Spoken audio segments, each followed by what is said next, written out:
Copyright applies to the following verbal and written content. With the exception of the content owner, complete content, excerpts, and links may be used for nonprofit purposes only, provided that full and clear credit is given to the following names wherein: Diary Single Woman, Diary of a Single Woman, and Miss Anonymous. Appropriate and specific direction to the original content must be used. All rights are reserved. Hi, I'm Miss Anonymous with Diary of a Single Woman. I hope that you have been enjoying my true erotic stories from my diary. Yes, I do have a lot more true stories to share with you. But in the meantime, I have a proposition for you. Yes, a proposition. I want you to take a journey with me. Take a journey into a mysterious, taboo, and intriguing world of sensual fiction. A world that offers a place for you to escape from your normal daily life. A world that expands your mind beyond boundaries. Beyond boundaries you never knew you had. A world where you discover intimate thoughts and feelings you thought you were incapable of. A place where you can indulge in nail-biting stories. Oh yeah, this is going to be so damn good. I'm writing this lustful, adventurous novel just for you. I've named this series as a tribute to the breathtaking trilogy that had us all glued to our books and movie screens. Well, fasten your seatbelts, or should I say unfasten your seatbelts, and get ready to live life on the edge. Welcome to 50 Shades of Red.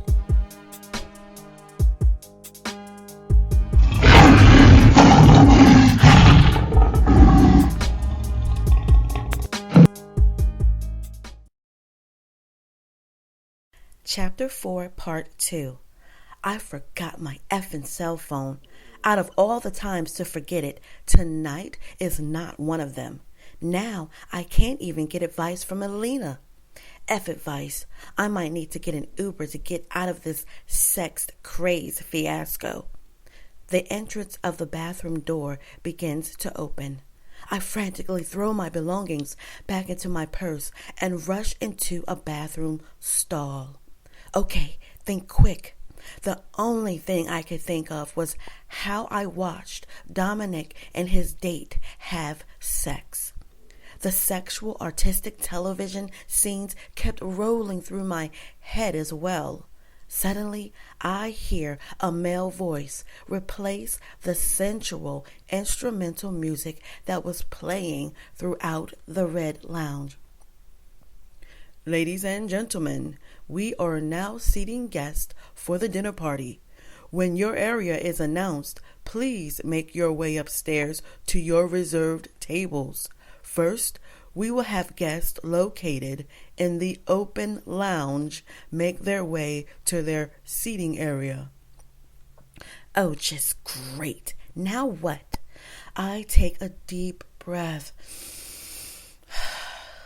All I have to do is get through the next couple of hours, and then I will give Ethan a piece of my mind. He should have given me a heads up about this shit. At least inform me of what to expect and allow me the opportunity to decide if I want to attend or not. Who am I kidding?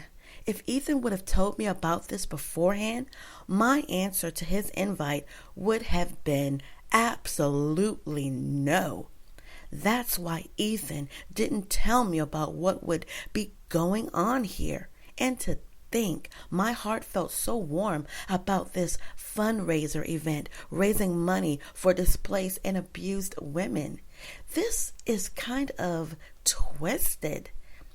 As I regained my composure enough to exit the bathroom stall, I wash my hands, do a quick fix-up in the mirror, and then head out of the ladies' room door. I said as one of my shoes collides with Ethan's. He was standing right in front of the ladies' room door. I thought I was going to need to put out a missing persons report on you. What took you so long in there? Are you okay? Ethan said. Actually, no, I'm not okay. We have a lot to talk about when we leave this event tonight.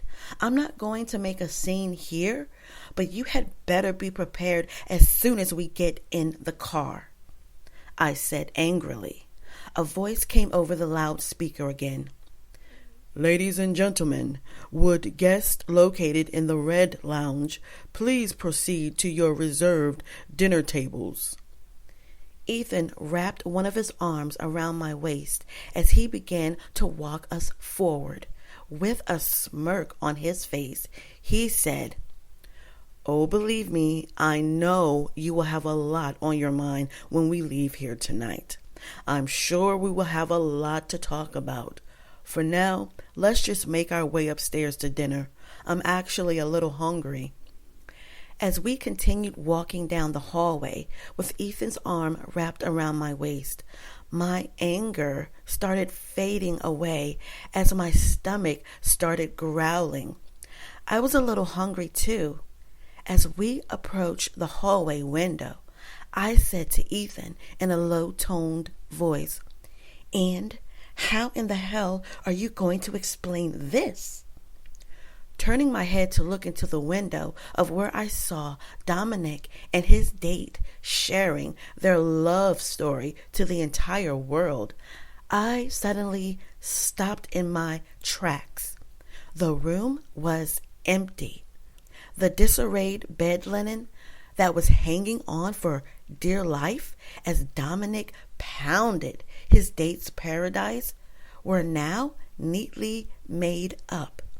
It was as if no one had ever been in the room. We need to keep moving. Why are we stopped? Ethan inquired. I was unsure of how to answer. I know I saw. Well, did I? I was going to have you explain who did this wonderful room decor. I can't have anyone putting Elite Designs out of business, I said with quick wit. Trust me, Elite Designs is one of the more competitive companies in the area, especially with you as one of their lead designers. Now, let's go before they call the next group to be seated. Ethan and I merged into the other chattery guests and made our way upstairs. Upon reaching the top of the stairs, we were greeted by a spacious and immaculate dining room. Marble floors, chandeliers, exquisite portraits, floral decor, porcelain fixtures, and brass statues were just a few of the things that immediately stood out to me. As we entered further into the room, a pianist to our left was playing soft melodies on a dark cherry wood piano, which was actually quite soothing to the ears. When we arrived in the main seating area, there were different colored velvet tablecloths. Velvet tablecloths? That was a bit extreme. Well, I guess that would fit perfectly because this is an extreme place. Each color must have represented a certain group of members. Yep, it did. Here we are, standing in front of the tables with red velvet tablecloths. This was a unique choice. The charger plates were black with white satin dinner napkins. The same colors as my gift box that Ethan had given me. Ethan pulls out the chair for me. Wow, even the chair upholstery has red velvet. Ethan sits down across from me. I noticed all the women were sitting on the same side, and all the men were sitting on the same side. This must be an unspoken rule or something. As I continue to look around, I can't help but stare at the black ceiling high window curtains. Ethan's club had really invested a tremendous amount of money into this estate. And to think, who would have known that something like this was hidden off a main street in busy Manhattan? There's a saying about old money, and I think this is a prime example of that. So much land in the middle of a congested city. I know there's an historical background on this location. A hand is placed on the chair next to me. I look up and it's Dominic, pulling out the chair for his date. My heart dropped straight down into my stomach.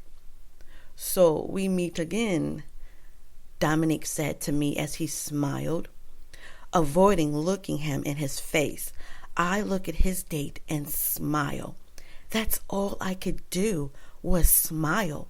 I couldn't get one word out if my life had depended on it. My mouth had become so dry, so fast. "Cocktails, anyone?" one of the hostesses said. I raised my arm with one finger in the air, signaling for a cocktail. Unable to verbally express which one I wanted, I aimlessly pointed at one of them. I'm not a drinker other than occasional social gatherings, so I'm not versed in knowing the different types of liquors. With a smile, the hostess hands me the cocktail I pointed to. As Dominic's date was getting adjusted into her seat, I quickly brought the cocktail to my mouth. Over the edge of the glass, Ethan had this hilarious look on his face as he knew I wasn't much of a drinker. Just like I had done previously with my champagne, I took the biggest gulp I could handle. Instantly, I felt my throat start to burn as the cocktail continued to roll down my throat into my belly. It left a bold, hot sensation. My eyes almost clenched closed as I placed my cocktail onto the table and raised my hand to my mouth. I started coughing uncontrollably. I see a hand in front of me with a glass of water. It was as if Ethan knew the reaction I would have. I anxiously grabbed the glass of water from his hand and take sips in between coughs. "Well, I see that someone is in for a really good time tonight," Dominic's date said as she watched me looking helpless as I tried to save my life with the glass of water. Dominic, who was now seated next to Ethan, started quietly laughing. I'm thinking to myself, Dominic and his date have some nerve finding this comical after the sexual circus they put on in the hallway. His date has the audacity to be facetious about having fun, the way her titties were bouncing up and down in the air for everyone to see. I think she had enough fun for all of us tonight. Even though Dominic and his date did a disappearing act earlier, I know what I saw. "Sweetie, I think you should refrain from another sip until after dinner is served. You will need the meal to keep the tequila on rocks company," Ethan said. Dominic's date extends her hand to me and says, "I'm Zara Wilson. It's a pleasure to meet you." I place my glass of water onto the table and shake Zara's hand. "I'm Keeva Jamerson." I'm thinking, yeah, I've already met you by way of your titties. Zara was so kind to join me tonight. She's my partner in crime, or should I say, adventurer in crime, Dominic said. You can say that again, I mumbled underneath my breath. What was that? Dominic questioned. Oh, I said you're a lucky man. Wow, was I that loud? I think that gulp of tequila went straight to my brain. I'm sure Ethan is just as lucky to have you by his side as well, Dominic said with a smirk. A tall, slender gentleman approaches center front of the dining area. Ladies and gentlemen, let's begin our fun-filled festivities for a good cause, shall we? Welcome to the annual Women on the Move fundraiser event. The gentleman continued with his opening remarks as waiters and waitresses began placing velvet-framed menus in front of us. Now, if the president and vice president of each chapter would please stand, the MC announced. Each color-coded area had 2 people stand up. To my surprise, Ethan and Dominic stood up for our section, the red section. Let's give a round of applause for their efforts in helping us surpass our goal for this event. At $3,000 a ticket, we've raised a little over $450,000. The entire room started clapping. Wow, $3,000 a ticket? I had no idea it would cost that much. The applause subsided and the MC continued. We will now dine, after which we will move to the lowest level for our final fun-filled festivity, the more pleasurable part of the night. Ethan and Dominic sit back down into their seats. I was very curious about what the MC meant about the more pleasurable part of the night. But at the more immediate moment, I was more curious to know what was on the menu, as my champagne and tequila had made my hunger unbearable. I opened the menu. The writing was so fancy, I could barely decide what I wanted. I looked up at Ethan and caught his eye. I then mouthed, "What should I get?" Ethan mouthed back, "You're getting everything. This is a full-course meal." Holy crap! I looked back at the menu. There was enough listed on it to feed an island. In the order served, I read each course. Sweet potato chips with goat cheese and caviar, cold melon and basil soup, mushrooms stuffed with Romano garlic and breadcrumbs, grilled salmon with avocado soy marinade and roasted asparagus, bourbon glazed duck with mandarin, cranberries, and squash, mint sherbet, stuffed lamb breast with pineapple, ricotta, and oregano, aged blue cheese, walnut wheat bread, blueberry and raspberry jam, salt and pepper crackers with spicy mustard and green olives, lemon cream brulee with dry white wine of choice. Oh my God, there's no way I can eat all of that. Well, I am ready for the first course. If they don't hurry up and serve it, this dinner napkin is starting to look really tasty. My gulp of tequila had me feeling somewhat relaxed. I think I can handle the next couple of hours, even the pleasurable lower level, whatever that means. What does that mean? Looking around at everybody talking and enjoying themselves, against Ethan's recommendation, I pick up my glass of tequila and take a sip.